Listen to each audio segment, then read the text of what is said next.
the tide recedes, pulling back a curtain of water to reveal secrets hidden in plain sight. Along countless coastlines, where the land meets the sea, caves are carved into the cliffsides by the relentless rhythm of the waves. Most are known, mapped, and explored, but some hold mysteries that are centuries, even millennia, old. Today, we're journeying to one such place, an ocean cave that guarded a secret so profound it would rewrite a chapter of history. Imagine a remote, rugged coastline. Sheer cliffs drop dramatically into the churning surf below. For local fishermen, this was just part of their daily landscape. They knew of a particular cave, one they called the Whispering Maw, because of the eerie sounds the wind and water made as they funneled through its entrance. It was treacherous, only accessible during the lowest tides, and for generations, it was largely ignored, a place of folklore and cautionary tales, not serious exploration. That all changed with a young, curious marine biologist named Dr. Maurice Thorne.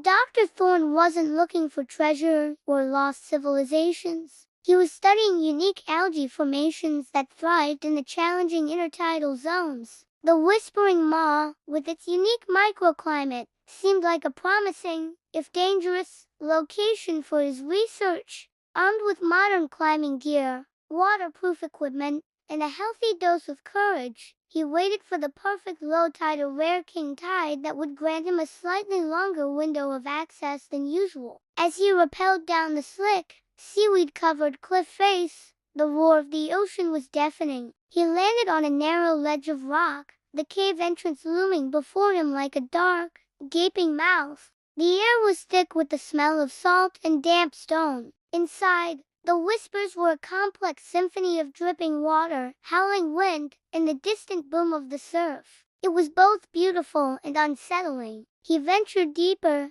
his headlamp cutting a path through the absolute darkness. The walls were covered in glistening bioluminescent algae, the very subject of his study, casting an otherworldly green and blue glow. It was like stepping into another dimension. But as he documented the algae, his light caught something unnatural. Not a rock formation, not a cluster of mussels. It was something geometric, something man-made. There, partially obscured by centuries of mineral deposits and marine growth, was a carving. It wasn't simple graffiti. It was a complex series of symbols, unlike any known script or petroglyph from the region. His scientific curiosity was instantly piqued. He carefully cleaned a small section, revealing intricate lines and patterns that seemed to tell a story. He took high-resolution photos, his mind racing. Who could have made these? And when the tide was beginning to turn, forcing a hasty retreat,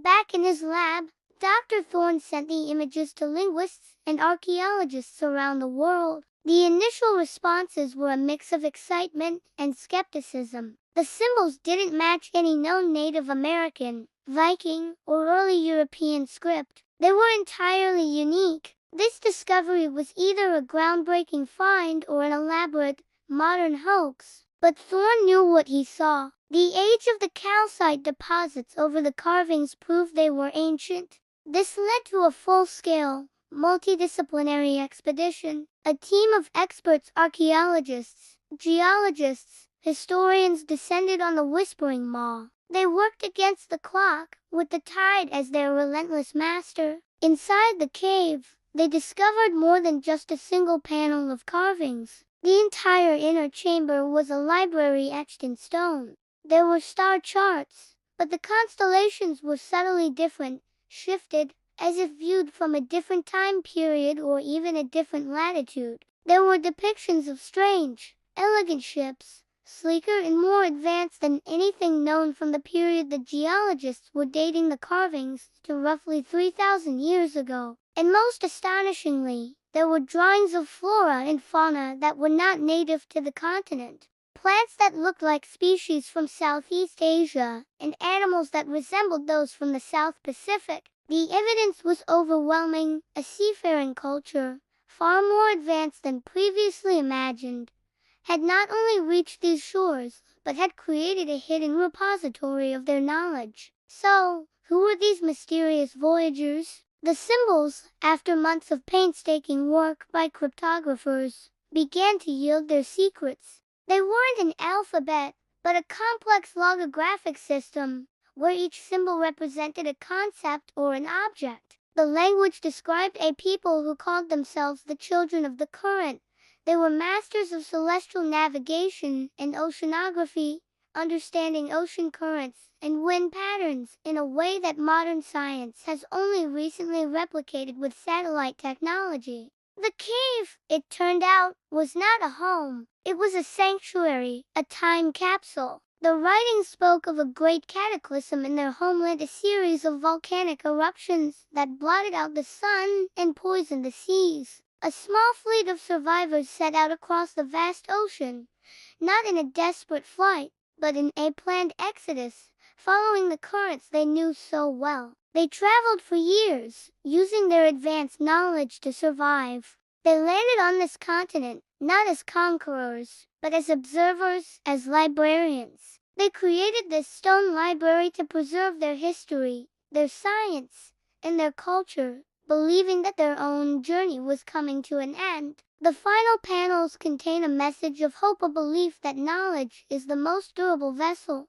one that can survive even when a people cannot. They left their story for a future generation to find, a message in a bottle on a continental scale. The discovery of the Whispering Maw Cave has completely upended our understanding of ancient migration and technology. It proves that the oceans were not barriers, but highways for ancient peoples with a profound connection to the natural world.